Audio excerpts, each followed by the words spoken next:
नमस्कार दोस्तों, BJMH education centre YouTube channel में आपका स्वागत है। आज हम कक्षा 9वीं हिंदी निदानात्मक मॉड्यूल आज हम पेज नंबर 36 से 41 तक की पूर्ति देख रहे हैं। पेज नंबर 36 से 31 तक लघु उत्तरी प्रश्न हैं जो 2 नंबर के आते हैं।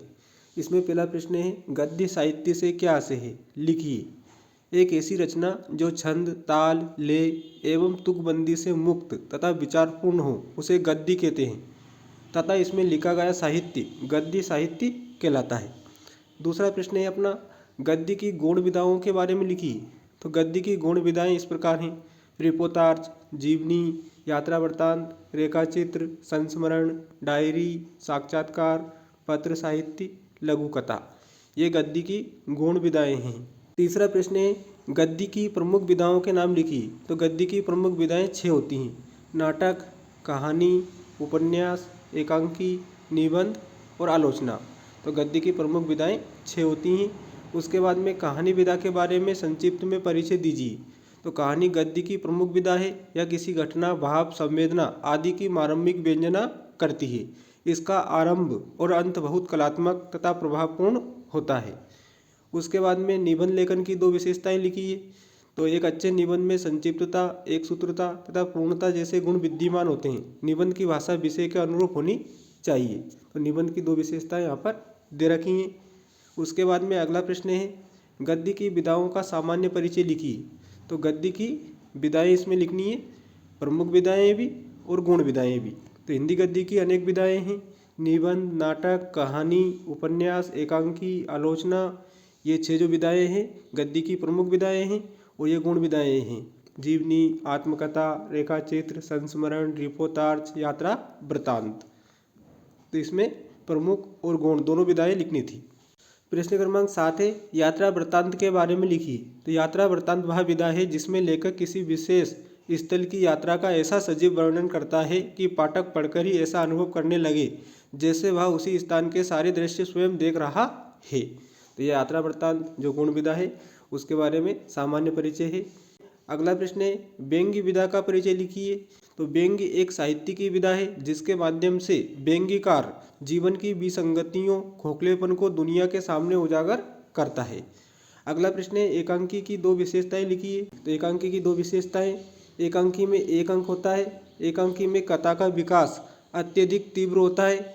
उसके बाद में और भी विशेषताएं हैं इसकी, है ना। एकांकी में पात्र कम होते हैं, एकांकी छोटी होती है। तो इस प्रकार से आप लिख सकते हैं इसमें। उसके बाद में अगला प्रश्न है, डायरी विधा का सामान्य परिचय लिखिए। तो डायरी विधा में निजी अनुभव, प्रतिदिन घटित होने वाली घटनाओं का विवरण, तथ्य संग्रह, संपर्क में आए व्यक्तियों, नए अनुभवों, नए स्थानों, नई घटनाओं आदि का संक्षिप्त विवरण होता है डायरी विधा में। इसमें दिनांक और दिन और शीर्षक लिखना अनिवार्य होता है। उसके बाद में अगला प्रश्न है,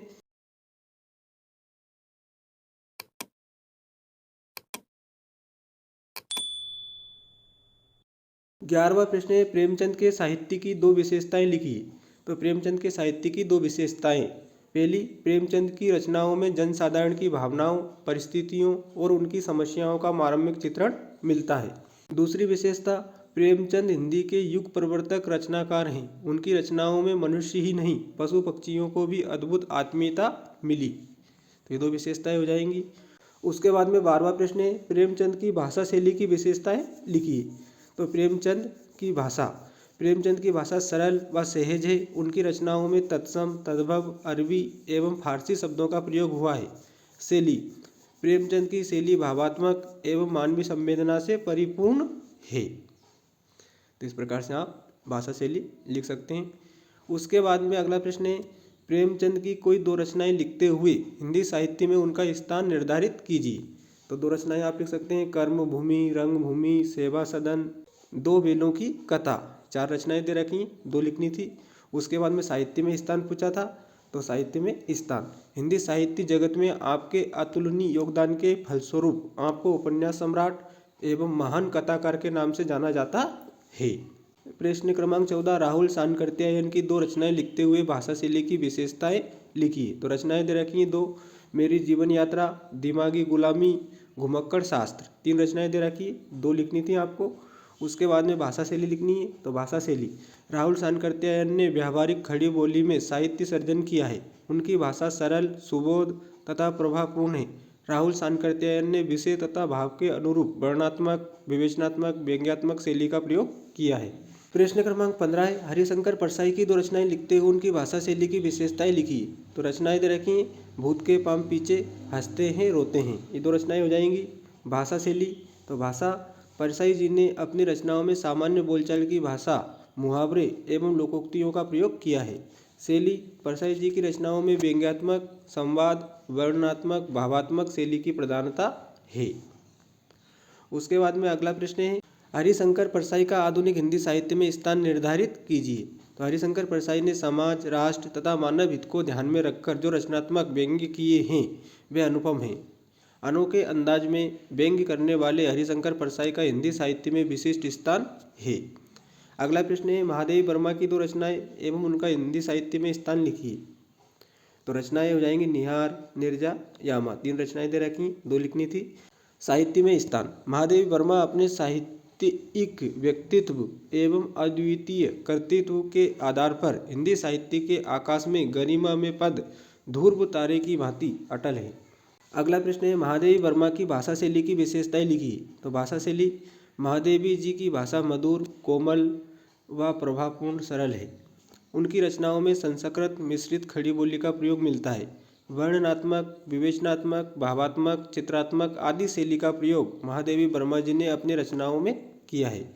उसके बाद में अगला प्रश्न है, कांजी होश में कैद पशुओं की हाजिरी क्यों ली जाती थी।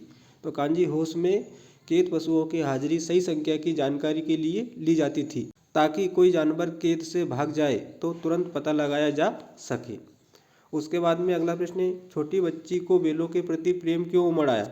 तो सौतेली माँ के मरने से दुखी छोटी बच्ची ने जब बेलों पर अत्याचार देखा तो उनके प्रति उसके मन में प्रेम उमड़ आया। अगला प्रश्न है, किन घटनाओं से पता चलता है कि हीरा और मोती में गहरी दोस्ती थी। ये घटना, दोनों बिल आमने सामने मुख भाषा में बात करते थे, दोनों एक साथ चारा खाते थे, एक मुंह हटा लेता था तो दूसरा भी हटा लेता था, हल या गाड़ी में चलते समय हर एक चाहता था कि अधिक से अधिक वजन मेरे ऊपर आए। उसके बाद में अगला प्रश्न है, प्रेमचंद की कोई दो कहानियों के नाम लिखिए। तो मुंशी प्रेमचंद की अनेक कहानियां हैं, जिनमें से दो कहानी के नाम हमें लिखने हैं। पंच परमेश्वर, नमक का दरोगा, पूस की रात, कफन, ये चार कहानी यहाँ पर दे रखी हैं, दो लिखनी थी। दो बिलों की कथा, ये भी कहानी है। प्रश्न क्रमांक 23, कहानी में बेलों के माध्यम से कौन कौन से नीति विषयक मूल्य उभर कर आए, लिखिए। तो कहानी में बेलों के माध्यम से निम्नलिखित नीति विषयक मूल्य उभर कर आए। पहला, विपत्ति के समय हमेशा मित्र की सहायता करनी चाहिए। दूसरा नीति विषयक मूल्य, आज़ादी के लिए हमेशा सजग एवं संघर्षशील रहना चाहिए। उसके बाद में अगला प्रश्न है, तिब्बत के लोग क्या लेकर घूमते हैं। तो इसका उत्तर हो जाएगा, हथियार का कानून न होने के कारण तिब्बत के लोग यहाँ बंदूक और पिस्तौल लाठी की तरह लेकर घूमते हैं। उसके बाद में अगला प्रश्न है, लेखक ने तिब्बत की यात्रा किस वेश में की, लिखिए। तो लेखक ने तिब्बत की यात्रा भिखमंगे, भिखारी के वेश में की, क्योंकि उस समय तिब्बत की यात्रा पर प्रतिबंध था। अगला प्रश्न है, तिब्बत यात्रा के दौरान लेखक राहुल सानकर्त्यायन को किन कठिनाइयों का सामना करना पड़ा। तो तिब्बत यात्रा के दौरान लेखक राहुल सानकर्त्यायन को निम्न कठिनाइयों का सामना करना पड़ा। तिब्बत जाने का मार्ग पहाड़ी पर था, अतः चढ़ाई करनी पड़ती थी। दूसरी, हर जगह घोड़े नहीं मिलते थे और मार्ग में डाकुओं का भय बना रहता था। उसके बाद में अगला प्रश्न है, लेखक राहुल सानकर्त्यायन ने डाकुओं से बचने के लिए कौन सा साधन अपनाया। तो लेखक राहुल सानकर्त्यायन ने डाकुओं से बचने के लिए अपनी वास्तविक पहचान छिपाकर भिखमंगे का वेश धारण किया। उसके बाद में अगला प्रश्न है, तिब्बत में कानून व्यवस्था कैसी है, अपने शब्दों में लिखिए। तो तिब्बत में कानून व्यवस्था की स्थिति बहुत खराब होने के कारण यात्रियों की स्थिति दयनीय थी। पिस्तौल और बंदूक का उपयोग लाठी के स्थान पर किया जाता था। गवाह व सुरक्षा भी उपलब्ध नहीं थी। उसके बाद में अगला प्रश्न है, आज की उपभोक्तावादी संस्कृति हमारे दैनिक जीवन को किस प्रकार प्रभावित कर रही है। तो आज की उपभोक्तावादी संस्कृति हमारे दैनिक जीवन पर हावी हो रही है। मनुष्य आधुनिक बनने की होड़ में बौद्धिक दास्ता स्वीकार कर रहे हैं। पश्चिम की संस्कृति का अनुकरण किया जा रहा है। विज्ञापन के प्रभाव से हम भ्रमित हो रहे हैं। अगला प्रश्न है, लेखक श्यामचरण दुबे ने उपभोक्तावादी संस्कृति को हमारे समाज के लिए चुनौती क्यों कहा है? उपभोक्तावादी संस्कृति से हमारी सांस्कृतिक अस्मिता का ह्रास हो रहा है। इसके कारण हमारी सामाजिक नींव खतरे में है। मनुष्य की इच्छाएं बढ़ती जा रही हैं। मनुष्य आत्म केंद्रित होता जा रहा है, इसलिए यह एक बड़ी चुनौती है। अगला प्रश्न है, किस घटना ने सालिम अली के जीवन की दिशा को बदल दिया? बचपन में उनकी एयर गन से एक गोरैया घायल हो गई थी। वे गोरैया के बारे में जानने के प्रयास में लग गए और पक्षी प्रेमी हो गए। इससे उनके जीवन की दिशा बदल गई। अगला प्रश्न है, सालिम अली पक्षी प्रेमी कैसे बने? लिखिए। तो सालिम अली की एयर गन से एक गोरैया घायल हो गई। घायल गोरैया को देखकर उनका मन दुखी हो गया। वे उसकी सेवा तथा उसके बारे में जानकारी प्राप्त करने में जुट गए। उसके बाद उनके जीवन की दिशा पक्षी जगत की ओर मुड़ गई और वे पक्षी प्रेमी बन गए। अगला प्रश्न है, सालिम अली ने पूर्व प्रधानमंत्री के सामने पर्यावरण से संबंधित किन संभावित खतरों का चित्र खींचा होगा जिससे उनकी आंखें नम हो गई थी?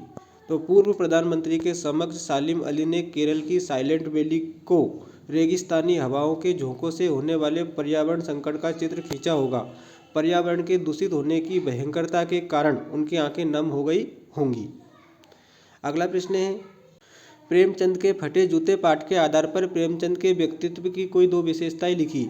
तो प्रेमचंद की दो विशेषताएं हैं, सादा जीवन। पहली विशेषता, प्रेमचंद आडंबर तथा दिखावापूर्ण जीवन से दूर रहते थे। वे गांधी जी की तरह सादा जीवन जीते थे। दूसरा है उच्च विचार। प्रेमचंद के विचार बहुत ही उच्च थे। वे सामाजिक बुराइयों से दूर रहे। लेखिका महादेवी वर्मा ने मेरे बचपन के दिन पाठ में अपनी माँ की किन विशेषताओं के बारे में बताया है? तो लेखिका महादेवी वर्मा ने मेरे बचपन के दिन पाठ में माँ की जो विशेषताएं बताई हैं वो इस प्रकार हैं। धार्मिक स्वभाव। लेखिका की माँ नियमित रूप से पूजा पाठ करती थी, धार्मिक प्रवृत्ति की महिला थी। दूसरा है संस्कारी महिला। लेखिका की माँ अच्छे गुणों वाली महिला थी। प्रश्न है 36वां, महादेवी वर्मा उर्दू फारसी क्यों नहीं सीख पाई? तो उर्दू पढ़ाने वाले मौलवी साहब आए तो महादेवी वर्मा चारपाई के नीचे छिप गई। लेखिका महादेवी वर्मा को उर्दू फारसी सीखने में बिल्कुल भी रुचि नहीं होने के कारण वह उसे सीख नहीं पाई। इसलिए महादेवी वर्मा उर्दू फारसी नहीं सीख पाई। तो आज हमने पेज नंबर 36 से 41 तक की पूर्ति देखी निदानात्मक मॉड्यूल कक्षा 9वीं हिंदी की। वीडियो को अधिक से अधिक शेयर करें, लाइक करें और चैनल को सब्सक्राइब जरूर करें। हमारे चैनल पर कक्षा 9वीं हिंदी, अंग्रेजी, संस्कृत, गणित, विज्ञान, सामाजिक विज्ञान सभी पेपरों के हल भी बताए जाएंगे। धन्यवाद।